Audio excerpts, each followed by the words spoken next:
Hello అండి, welcome to law excellence IAS academy. ఈరోజు మనం ఆగస్టు 23 మరియు 24 నాటి ఈనాడు న్యూస్ పేపర్లోని ఇంపార్టెంట్ కరెంట్ అఫైర్స్ గురించి డిస్కస్ చేద్దామండి.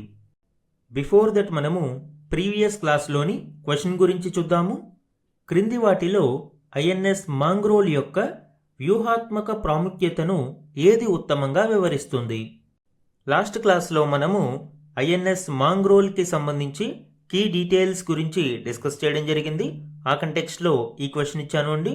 ఐఎన్ఎస్ మాహే క్లాస్కి సంబంధించి మనము కంప్లీట్గా ఎన్ని షిప్స్ కమిషన్ చేయబడ్డాయి అండ్ ఫర్దర్గా ఈ ఐఎన్ఎస్ మాహే క్లాస్ యొక్క ఇంపార్టెన్స్ ఏంటి అనేది మనము లాస్ట్ క్లాస్లో చూసాం. ఆప్షన్ ఏ భారతదేశపు అణు నిరోధక సామర్థ్యాన్ని పెంపొందించడం. ఆప్షన్ బి తక్కువ లోతు జలాల్లో జలాంతర్గామి వ్యతిరేక యుద్ధ సామర్థ్యాన్ని బలోపేతం చేయడం. ఆప్షన్ సి సుదూర బ్యాలిస్టిక్ క్షిపణి రక్షణను అందించడం. ఆప్షన్ డి నౌకాదళ విమాన వాహన నౌకగా పనిచేయడం. ఐఎన్ఎస్ మాంగ్రోల్ అనేది ఐఎన్ఎస్ మాహే క్లాస్ యొక్క anti submarine warfare shallow water craft, అంటే తక్కువ లోతు జలాలలో యాంటీ సబ్మెరైన్ యాక్టివిటీస్ కోసం దీనిని తీసుకురావడం జరిగింది. ఈ సిరీస్లో ఆల్రెడీ ఐఎన్ఎస్ మాహే మరియు ఐఎన్ఎస్ మాల్వాన్ను కమిషన్ చేయడం జరిగింది. ఇప్పుడు ఐఎన్ఎస్ మాంగ్రోల్ను లాంచ్ చేశారు అండ్ కంప్లీట్ సీ ట్రయల్స్ తర్వాత దీనిని నేవీలోకి కమిషన్ చేయడం జరుగుతుంది. ఈ ఐఎన్ఎస్ మాంగ్రోల్కి సంబంధించిన కీ టెక్నికల్ స్పెసిఫికేషన్స్ మరియు ఆర్మమెంట్ యొక్క డీటెయిల్స్ ప్రీవియస్ క్లాస్లో చూసామండి. ఇన్ కేస్ మిస్ అయ్యి ఉంటే ఒకసారి చూడండి. అండ్ ఆన్సర్ ఏమవుతుంది? బి తక్కువ లోతు జలాలలో జలంతర్గామి వ్యతిరేక యుద్ధ సామర్థ్యాన్ని బలోపేతం చేయడం. ఇందుకోసం భారతదేశం 2 ప్రాజెక్ట్స్ను సిద్ధం చేస్తుంది. ఒకటి ఐఎన్ఎస్ మాహే క్లాస్, దీనిని కొచ్చిన్ షిప్ యార్డ్ లిమిటెడ్ నిర్మిస్తూ ఉండగా second one INS Arnala series. ఈ ఆర్నాలా సిరీస్ని GRSE garden reach shipbuilders limited నిర్మిస్తూ ఉంది. ఈరోజు మన ఫస్ట్ ఆర్టికల్ చూడండి. 8.7 కోట్ల మంది యువతకు పని లేదు, వారు చదవడం లేదు, పనిలో లేరు, శిక్షణకు దూరం. నీతి ఆయోగ్ నివేదిక వెల్లడి. ఈ ఆర్టికల్ ఇటీవల నీతి ఆయోగ్ విడుదల చేసిన reimagining skill for Viksit Bharat 2047 నివేదికలోని కీలక అంశాలను వివరిస్తుంది. ఇందులోని ఇంపార్టెంట్ పాయింట్స్ ఇప్పుడు చూద్దాం. దేశంలో 15 నుంచి 29 ఏళ్ల మధ్య వయసున్న వారిలో 8.7 కోట్ల మంది యువత పని లేకుండా ఉన్నారు. అలానే వారు ఎడ్యుకేషన్లో లేరు, అలానే ఎటువంటి స్కిల్ ట్రైనింగ్లోనూ కూడా లేరు, శిక్షణ కూడా తీసుకోవడం లేదు. ఇందుకు వారి ఆర్థిక పరిస్థితులు కారణంగా కనిపిస్తూ ఉన్నాయి. చదువుకోని, ఉద్యోగాలలో లేని మరియు శిక్షణ తీసుకోని యువత ఆదాయం లేక మరియు గతంలో తాము చదువుకు ఖర్చు పెట్టిన వ్యయాన్ని భరించలేక ఇబ్బందులు పడుతూ ఉన్నారు. ప్రస్తుత ఆర్థిక బాధ్యతల కారణంగా విద్యార్థులు తగినంత నైపుణ్య శిక్షణ పొందలేకపోతున్నారు. తక్కువ ఆదాయం కలిగిన కుటుంబాలలోని విద్యార్థులు ఒకవైపు విద్యాభారాన్ని మోస్తూనే మరొక వైపు ప్రైవేటు ట్యూషన్ల భారాన్ని కూడా మోస్తూ ఉన్నారు. దీంతో అప్పటికే వీరి ఆర్థిక పరిస్థితి చాలా ఇబ్బందులకు గురి అవుతూ ఉంది. దీంతో ఇటువంటి విద్యార్థులు తమ యొక్క డిగ్రీ పూర్తవగానే, అంటే వారి ఎడ్యుకేషన్ పూర్తవగానే తక్కువ వేతనంతో కూడిన ఏదో ఒక చిన్న జాబ్లో జాయిన్ అయ్యి కుటుంబ పోషణకు తోడ్పడుతూ ఉన్నారు. మిగిలిన వారు ఉపాధి లేకుండా కాలం వెళ్లదీయాల్సి వస్తుంది. అయితే వీరు అదనంగా తమ యొక్క స్కిల్ని పెంపొందించడం కోసం స్కిల్ ట్రైనింగ్ కోర్సెస్లో శిక్షణ కోసం ఖర్చు పెట్టడం సాధ్యం కావడం లేదు. నీతి ఆయోగ్ యొక్క ఈ నివేదికను 2021లో సేకరించిన 78వ జాతీయ శాంపిల్ సర్వే ఎన్ఎస్ఎస్ సర్వే ఆధారంగా రూపొందించడం జరిగింది. ఇందులో గణాంకాలను మనం చూస్తే దేశంలో 8.5% మంది గ్రాడ్యుయేట్లకే తమ అర్హతకు తగిన ఉపాధి దొరుకుతుంది. అంటే వాళ్ళ యొక్క ఫీల్డ్లో అర్హత మేరకు కేవలం 8.5% మంది గ్రాడ్యుయేట్స్ మాత్రమే ఉపాధిని సాధించగలుగుతున్నారు. మిగిలిన వాళ్ళు అందరూ కూడా తక్కువ వేతనాలకు, మీన్స్ తమకు అర్హత ఉన్నా కూడా అవకాశాలు లేకపోవడంతో తక్కువ వేతనాలకే ఉపాధిలో జాయిన్ అవడం జరుగుతూ ఉంది. ఇటువంటి వారికి సరి అయిన స్కిల్ డెవలప్మెంట్ లేకపోవడం వలన ఎక్స్పోజర్ కానీ ప్రాక్టికల్ శిక్షణ కానీ ఉండడం లేదు. అలానే పరిశ్రమలతో అనుసంధానం కూడా సరిగా లేకపోవడంతో ఉపాధి అవకాశాలు పరిమితమవుతూ కొన్ని రకాల జాబ్స్కే పరిమితమవుతూ ఉన్నారు. 2014-15 నుంచి ఇప్పటి వరకు కేవలం 7.67 కోట్ల మందే సరి అయిన శిక్షణను తీసుకోగలిగారు. ఈ నివేదికకు సంబంధించి మరిన్ని డీటెయిల్స్ చూడండి. భారతదేశంలో ఈ సంక్షోభాన్ని నీతి ఆయోగ్ నివేదిక నీట్ క్రైసిస్గా పేర్కొంది. అంటే not in employment, education or training, అంటే ఏ విధమైన ఉద్యోగంలో కానీ ఎడ్యుకేషన్లో కానీ మరియు స్కిల్ ట్రైనింగ్ వంటి వాటిలో కూడా లేకుండా సుమారు 87 మిలియన్ అంటే 8.7 కోట్ల మంది యూత్ ఉన్నారు. ఇక్కడ ఏజ్ గ్రూప్ ఇంపార్టెంట్ అండి. 15 to 29 ఇయర్స్ ఏజ్ గ్రూప్కి సంబంధించిన యూత్ గురించి ఈ నివేదిక ఇవ్వడం జరిగింది. ఇందులోని గణాంకాలను మనం చూస్తే gradual unemployment and miss match. భారతదేశంలో అన్ఎంప్లాయ్మెంట్ రేట్ని మనం పరిశీలిస్తే జాతీయ సగటు అంటే ఓవరాల్గా 3.2% ఉండగా గ్రాడ్యుయేట్స్లో మాత్రం ఇది 13% ఉంది. అంటే 13% మంది గ్రాడ్యుయేట్స్కి ఎటువంటి ఉపాధి అవకాశాలు లేవు. ఇది నేషనల్ యావరేజ్ 3.2% కంటే 4 రెట్లు అధికంగా ఉండడం మనం చూడవచ్చు. ఇక మహిళలలో అయితే సుమారు 20.4% మంది గ్రాడ్యుయేట్స్ అన్ఎంప్లాయ్గా ఉన్నారు.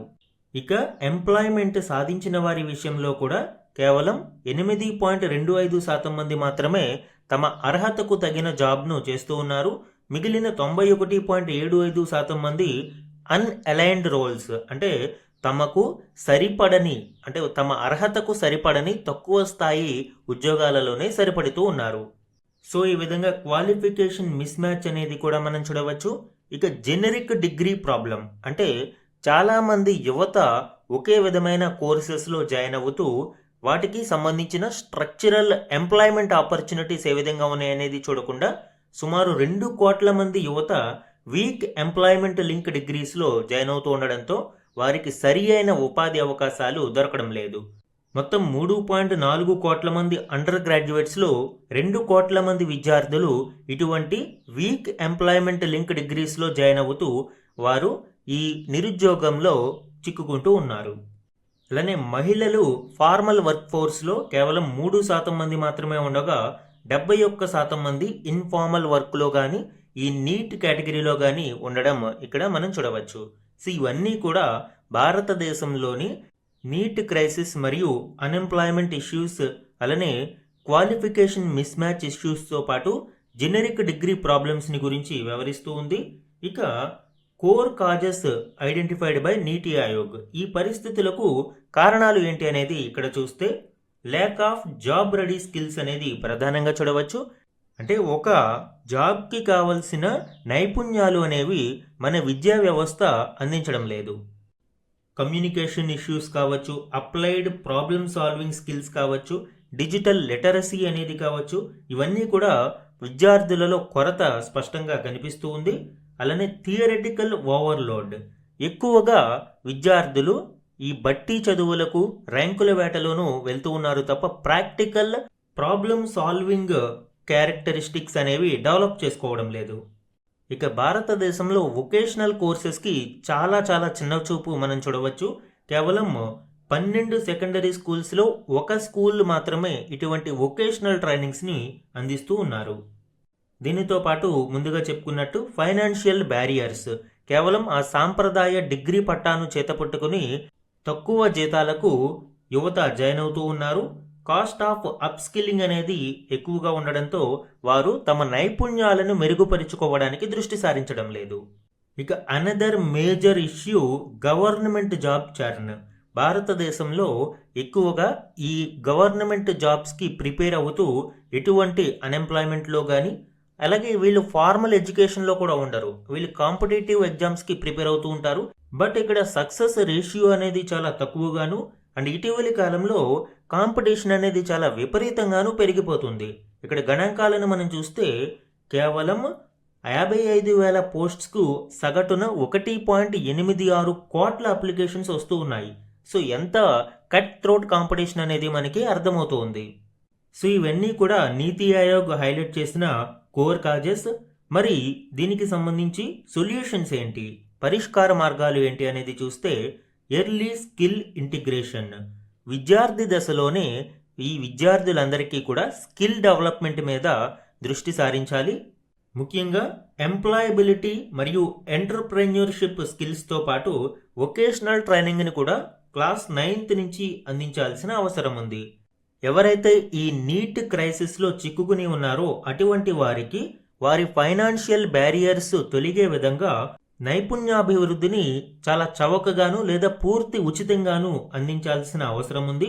అలానే ఎర్న్ వైల్ యూ లెర్న్, అంటే పూర్తిగా మీ ఫార్మల్ ఎడ్యుకేషన్ పూర్తయ్యే వరకు చూసుకోకుండా ముందు నుంచి ఇండస్ట్రీ లింక్డ్ ఇంటర్న్షిప్స్ వంటి వాటిలో జాయిన్ అవుతూ రియల్ వరల్డ్ ఎక్స్పోజర్ అయినప్పుడు మాత్రమే ఆ ఎక్స్పీరియన్స్ ద్వారా మన ప్రాక్టికల్ నాలెడ్జ్ పెరిగి నేర్చుకునే సమయంలో మరింత లోతుగా మనము ఒక కాన్సెప్ట్ను అర్థం చేసుకోవడానికి అవకాశం ఉంటుంది. దీనిపై ప్రభుత్వాలు కూడా దృష్టి సారించాల్సిన అవసరం ఉంది. హయ్యర్ ఎడ్యుకేషనల్ ఇన్స్టిట్యూషన్స్ని పరిశ్రమలకు అనుసంధానం చేయడం ద్వారా ల్యాబ్ టు ఇండస్ట్రీ అనే విధానాన్ని తీసుకురావాల్సిన అవసరం ఉంది. అంటే ఇటు పరిశోధనల యొక్క ఫలాలను ఇండస్ట్రీకి అందించడంతో పాటు విద్యార్థి దశలోనే వారికి ఇంటర్న్షిప్ అవకాశాలను పరిశ్రమలలో కల్పించాలి. అదేవిధంగా లోకలైజ్డ్ రీస్కిల్లింగ్. ఈ మిడ్ కెరీర్ విషయంలో కేవలం ఆ కెరీర్ అందులోనే చిక్కుకుపోకుండా వారికి రీస్కిల్లింగ్ మరియు అంటే ఇతర విషయాలలో నైపుణ్యాలను అభివృద్ధి చేయడంతో పాటు సెల్ఫ్ ఎంప్లాయ్మెంట్ ఆపర్చునిటీస్ అందించి ఎంఎస్ఎంఈ నీడ్స్కి మరియు రీజనల్ మార్కెట్స్కి అనుగుణంగా రీస్కిల్లింగ్ని చేపట్టాల్సిన అవసరం ఉంది. సో ఇవి ఇటీవల నీతి ఆయోగ్ విడుదల చేసిన reimagining skilling for Viksit Bharat 2047 నివేదికలోని కీలకాంశాలు. ఈ నీట్ క్రైసిస్ అంటే ఏంటి అండ్ దీనికి సంబంధించిన కారణాలు, దీని యొక్క గణాంకాలు అండ్ సొల్యూషన్స్ గురించి కంప్లీట్గా ఇందులో డిస్కస్ చేయడం జరిగింది. మన నెక్స్ట్ ఆర్టికల్ చూడండి. దేశ ఆర్థిక వృద్ధికి సాగర మదనం, బ్లూ ఎకానమీకి రెక్కలు తొడిగేలా భారత్ అడుగులు, 2030 నాటికి జీడిపిలో 8% వాటా సాధనకు మహాసముద్రాలలో జల్లెడ. ఈ ఆర్టికల్ భారతదేశాన్ని బ్లూ ఎకానమీ రంగంలో అగ్రగామిగా నిలబెట్టేందుకు తీసుకుంటున్న చర్యల గురించి వివరిస్తూ ఉంది. ఇందులోని కీ పాయింట్స్ ఇప్పుడు చూద్దాం. బ్లూ ఎకానమీలో వృద్ధి సాధనకు డీప్ ఓషన్ మిషన్ ప్రాజెక్టును భారతదేశం తీసుకురావడం జరిగింది. ఇది కీలక పాత్ర పోషించనుంది. బ్లూ ఎకానమీ అభివృద్ధికి భారత్ ప్రాధాన్యమిస్తుంది. Shipping, tourism, fisheries, logistic, renewable energy వంటి వివిధ రంగాలను కూడా ఇందులో చేర్చుతూ ఉంది. భూమిపై సౌర, పవన విద్యుదుత్పత్తి మాదిరిగానే సముద్రాలలోనూ పునరుత్పాదక ఇంధన వనరులు చాలా ఉన్నాయి. ఏ ప్రాంతాలలో ఏ తరహా ఇంధనాన్ని ఉత్పత్తి చేయవచ్చో అట్లాస్ను రూపొందించాము అని కేంద్ర భూ విజ్ఞాన మంత్రిత్వ శాఖ కార్యదర్శి పేర్కొన్నారు. అలానే బ్లూ ఫ్లాగ్ బీచ్ల ద్వారా పర్యాటక రంగ ఆదాయం కూడా పెరుగుతూ ఉంది. ఈ అంశాలపై భూ విజ్ఞాన మంత్రిత్వ శాఖ మార్గదర్శకాలు తయారు చేస్తుంది అని ఆయన వెల్లడించారు. ఇక ప్రస్తుతం జీడిపిలో 4% వాటాను కలిగిన ఈ బ్లూ ఎకానమీని 2030 నాటికి 8% పెంచాలి అన్నదే లక్ష్యం. బ్లూ ఎకానమీ అంటే ఏంటి అండి?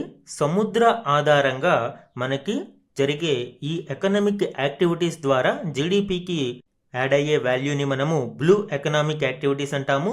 ఇందులో ప్రధానంగా టూరిజం మరియు mineral exploration, rare earth mineral exploration కావచ్చు, అండ్ ఎనర్జీ ఎక్స్ప్లోరేషన్స్, అటు రెన్యూవబుల్ ఎనర్జీతో పాటు క్రూడ్ ఆయిల్ మరియు న్యాచురల్ గ్యాస్ ఎక్స్ప్లోరేషన్స్ ఇవన్నీ కూడా బ్లూ ఎకానమీ యాక్టివిటీస్లోనే ఉంటాయి. అండ్ ఫిషరీస్ ఈ సెక్టార్ కూడా మనము ఎస్పెషల్లీ మెరైన్ ఫిషింగ్ యాక్టివిటీ అనేది బ్లూ ఎకానమీలో మనం చూడవచ్చు. ఈ ఎకానమీ ప్రస్తుతం 4% వాటాను జీడిపిలో కలిగి ఉండగా 2030 నాటికి దానిని 8% పెంచాలి అనేది లక్ష్యంగా పెట్టుకున్నారు. ఈ బ్లూ ఎకానమీ యాక్టివిటీస్ను మరింత పెంపొందించడానికి భారతదేశం డీప్ ఓషన్ మిషన్ను ప్రారంభించింది. ఈ డీప్ ఓషన్ మిషన్ను ministry of earth sciences nodal ఏజెన్సీగా వ్యవహరిస్తూ వివిధ మంత్రిత్వ శాఖలతో సమన్వయం చేసుకుంటుంది. దీనిని 2021లో లాంచ్ చేయగా మొత్తం బడ్జెట్ 4077 కోట్లు అంచనాగా చూడవచ్చు. ఈ మిషన్ ప్రధానంగా 6 కీ పిల్లర్స్ని కలిగి ఉంటుంది. మొదటిది deep sea technology and mining. ప్రధానంగా సముద్ర లోతు జలాలలో ఈ సముద్ర గర్భంలో ఉండే మినరల్ ఎక్స్ప్లోరేషన్ కొరకు ఇది కీలకమండి. దీనికోసం ఇటీవల మత్స్య 6000 పేరిట ఓషన్ సబ్మెర్సిబుల్ మిషన్ని భారతదేశం లాంచ్ చేసింది. 6000 మీటర్ల సముద్ర గర్భంలో పరిశోధనలు జరిపేలా ఇస్రోతో కలిసి Chennai national institute of ocean technology ఈ టైటానియం స్పియర్ను నిర్మిస్తుంది. దీని ద్వారా 6000 మీటర్ల లోతు వరకు 3 ఆక్వానాట్స్ అంటే సముద్రం లోపలికి వెళ్లే నావికులను ఆక్వానాట్స్ అంటాము. ఇటువంటి వారిని 3ని 6000 మీటర్ల వరకు 2027 లోపు పంపించాలి అనేది దీని లక్ష్యంగా మనం చూడవచ్చు. ఇది 600 బార్స్ ఎక్స్ట్రీమ్ ప్రెజర్ వరకు కూడా తట్టుకునే సామర్థ్యం కలిగి ఉంటుంది. ఇక రెండవది సముద్ర వాతావరణ మార్పుల అడ్వైజరీ సెకండ్ పిల్లర్గా చూడవచ్చు. అధిక ఉపరితల ఉష్ణోగ్రతల వలన మంచు కరిగి సముద్ర మట్టాలు పెరుగుతూ ఉన్నాయి.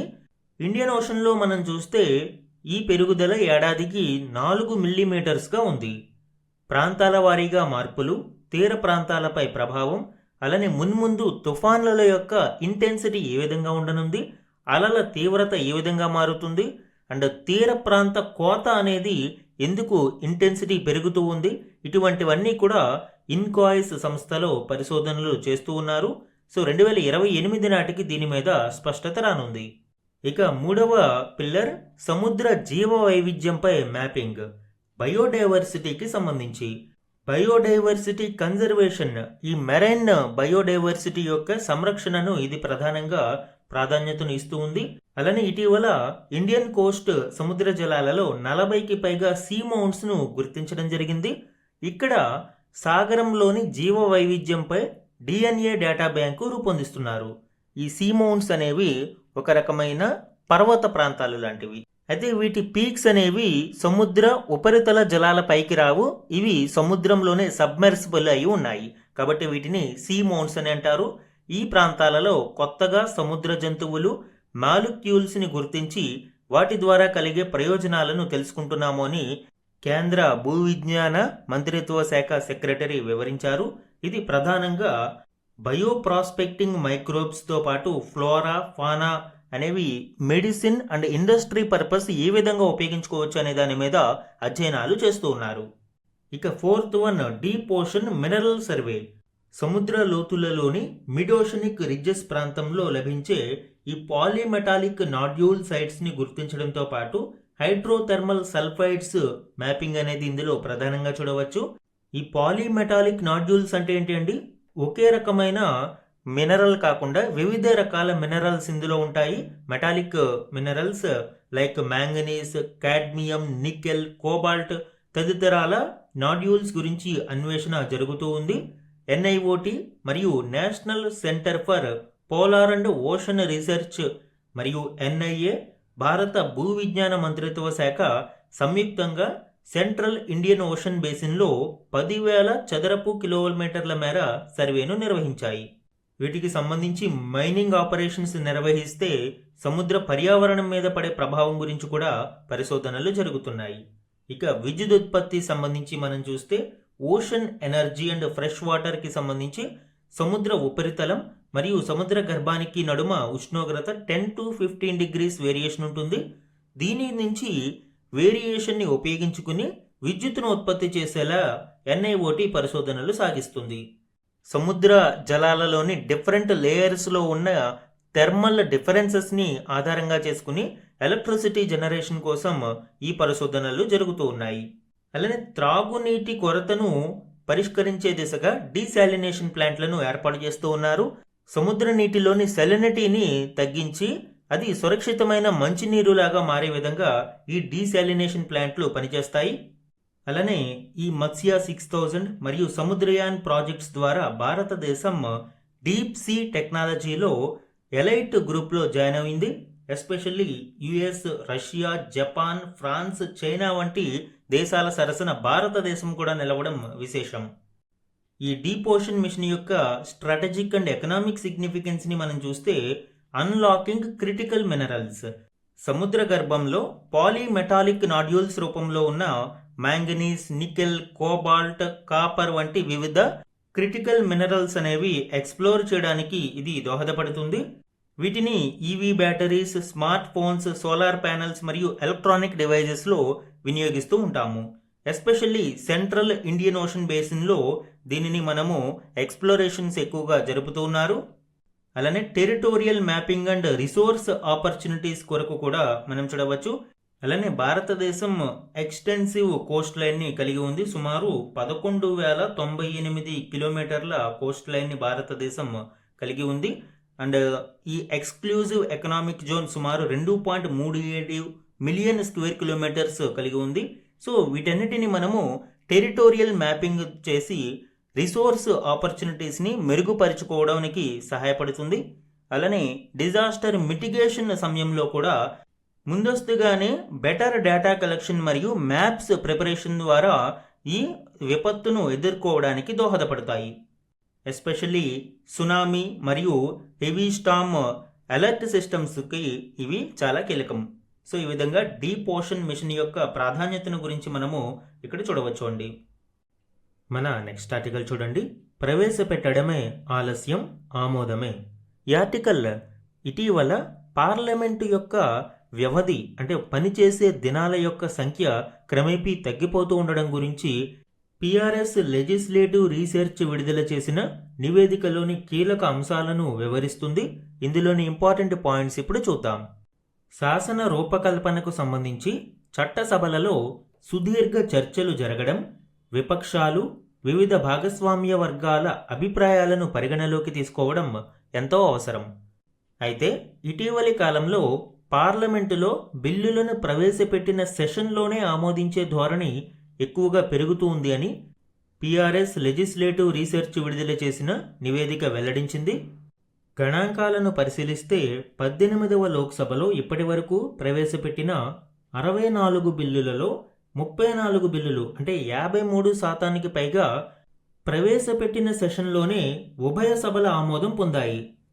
అయితే మరి దీని వలన సమస్య ఏంటండి?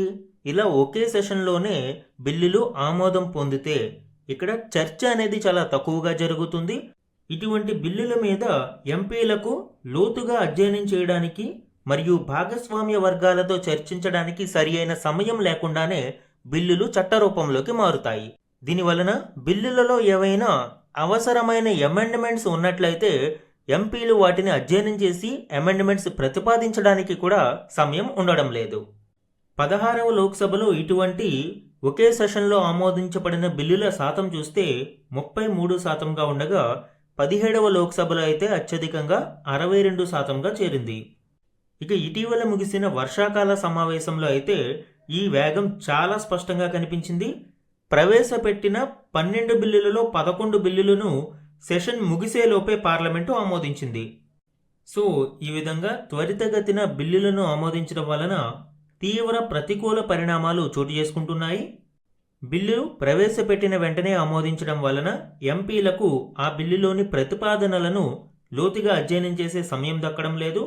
వర్షాకాల సమావేశాలలో ఆమోదించిన 11 బిల్లుల్లో 9 బిల్లులపై కేవలం సంబంధిత మంత్రి మాత్రమే మాట్లాడారు. ఇతర సభ్యులెవరూ కనీసం చర్చలో కూడా పాల్గొనకుండా ఆ బిల్లులు ఆమోదం పొందాయి. 7 బిల్లులు కేవలం 5 లేదా అంతకంటే తక్కువ సమయంలోనే ఆమోదం పొందాయి. అంటే చాలా టైం లిమిట్ కూడా 5 నిమిషాల కంటే తక్కువ సమయంలో ఆమోదం పొందడం ఇక్కడ కొంత ఆందోళన కలిగించే అంశం. ఎందుకంటే అసలు ఆ బిల్లులో ఏముంది, అది ప్రజలకు ఎంత మేరకు ఉపయోగపడుతుంది, అండ్ అందులో లోటుపాట్లు సవరించాల్సినవి ఏమైనా ఉన్నాయా, ఇటువంటి చర్చలు ఏమీ జరగకుండా కేవలం 5 నిమిషాలలోపే ప్రవేశపెట్టిన బిల్లు ఆమోదం పొందడం అనేది ఆందోళన కలిగించేది. ఇక ప్రభుత్వం సమావేశాల ప్రారంభంలో విడుదల చేసిన అధికారిక ఎజెండాలో లేని 6 కొత్త బిల్లులను చివరి నిమిషంలో సభ ముందుకు తెచ్చి త్వరితగతిన ఆమోదింపజేశారు. సో ప్రతి సమావేశానికి ముందు కొన్ని ప్రాబబుల్ లిస్ట్ అనేది అందరికీ అందించడం జరుగుతుంది. సో ఇటువంటి ప్రాబబుల్స్లో లేని 6 కొత్త బిల్లులను తీసుకురావడం కూడా, అందులోనూ ఈ బిల్స్ మీద పూర్తి స్థాయి మనకి చర్చ జరగకుండా ఆమోదించడం కూడా ఇక్కడ చూడవచ్చు. సో ఇవన్నీ కూడా ఇటీవలి కాలంలో బిల్స్ పాస్ చేసే విషయంలో తగ్గిపోతున్న క్వాలిటీ ఆఫ్ టైం గురించి వివరిస్తూ ఉన్నాయి. ఇక పార్లమెంట్ కమిటీలకు రెఫర్ చేసే బిల్లుల సంఖ్య కూడా ఇటీవల క్రమేపీ తగ్గిపోతూ ఉంది. 18వ లోక్సభలో ఇలాగా కమిటీలకు రెఫర్ చేసిన బిల్స్ మొత్తం బిల్స్లో కేవలం 21% ఉన్నాయి. ఇక 16th లోక్సభలో అయితే ఇది 28% ఉండగా 17వ లోక్సభలో అయితే మరింత తక్కువగా కేవలం 16% మాత్రమే కమిటీలకు రెఫర్ చేశారు. సో 17వ లోక్సభతో కంపేర్ చేస్తే మైనర్ ఇంక్రీజ్ ఉన్నా కానీ ఓవరాల్గా ఇది కొంత డిస్సాటిస్ఫాక్షన్ని కలగజేస్తుంది. అలానే మరొక ఇంపార్టెంట్ ఇష్యూ ఏంటి అంటే 17వ లోక్సభలో డిప్యూటీ స్పీకర్ వేకెంట్ అనేది మనం చూడవచ్చు. ఇది 18వ లోక్సభలో కూడా కంటిన్యూ అవుతూ వస్తుంది. So present deputy speaker post అనేది స్టిల్ వేకెంట్గా ఉండడం కూడా ఆందోళన కలిగించే అంశం. ఆగస్టు 2026 నాటికి సుమారు 7 సంవత్సరాల పాటు అంటే 2649 రోజుల పాటు ఈ డిప్యూటీ స్పీకర్ పొజిషన్ అనేది వేకెంట్గా ఉంది. సో ఇవన్నీ కూడా పార్లమెంటు వ్యవస్థలో ప్రస్తుతం ఎదుర్కొంటున్న ఛాలెంజెస్గా చెప్పవచ్చు. మన నెక్స్ట్ ఆర్టికల్ చూడండి. సైన్యానికి నభాస్త్రా డ్రోన్లు, ఇండియన్ ఆర్మీకి సమకూరనున్న కమికజీ డ్రోన్. భారత సైన్యానికి అవసరమయ్యే 30 VTOL కమికజీ డ్రోన్ యూనిట్లను సరఫరా చేసేందుకు విశాఖపట్నానికి చెందిన నభాస్త్రా సంస్థ కాంట్రాక్టును దక్కించుకుంది. ప్రభుత్వ ఈ మార్కెట్ పోర్టల్లో తామే తక్కువ మొత్తానికి కోట్ చేసి L1 బిడ్డర్గా నిలిచినట్లు సంస్థ తెలిపింది. సైన్యం కోసం VTOL autonomous dive recovery kamikaze drone వేరియంట్లను అభివృద్ధి చేస్తామని సంస్థ వివరించింది. ఇందులో 2 వేరియంట్స్ చూడవచ్చండి. ఒకటి VTOL, రెండవది హైబ్రిడ్ మోడల్. VTOLలోనే అటానమస్ డైవ్ రికవరీ సిస్టమ్స్కి సంబంధించి. సో VTOL అంటే vertical take off and landing drones. Flight కోసం రన్వే వంటివి అవసరం ఉండదండి. వీటికి నేరుగా వెర్టికల్ లిఫ్ట్ ఆఫ్ మరియు వెర్టికల్ ల్యాండింగ్ అనేది కలిగి ఉంటాయి. ఎస్పెషల్లీ రగ్డ్ టెరైన్స్ వంటి సమయాలలో డ్రోన్ ఆపరేషన్స్ కొరకు కీలకంగా ఈ కామికజీ డ్రోన్స్ వేరియంట్స్ సహాయపడతాయి. అండ్ ఇందులోనే హైబ్రిడ్ వేరియంట్ ADRSగా మనం చెప్పవచ్చు. ADRS సిస్టమ్ అనేది వన్స్ డ్రోన్ ఆపరేషన్స్లోకి ఎంటర్ అయిన తర్వాత డ్రోన్ సిస్టమ్ గ్లిచెస్ వల్ల కానీ లేదా ఏరోడైనమిక్ స్టాల్స్ వలన కానీ విండ్ షీర్స్ అంటే గాలి తీవ్రత వంటి వాటి వలన డ్రోన్ ఆపరేషన్స్ కంట్రోల్ కాకపోతే ఆ మాన్యువల్ కంట్రోల్స్ని ఓవర్ రైడ్ చేస్తూ ఈ అటానమస్ డైవ్ రికవరీ సిస్టమ్స్ అనేవి ఈ డ్రోన్ని కంట్రోల్లోకి తీసుకుని సేఫ్గా మనకి ల్యాండ్ చేస్తాయి. సో ఈ విధంగా ఈ వేరియంట్స్ని మనం చూడవచ్చు.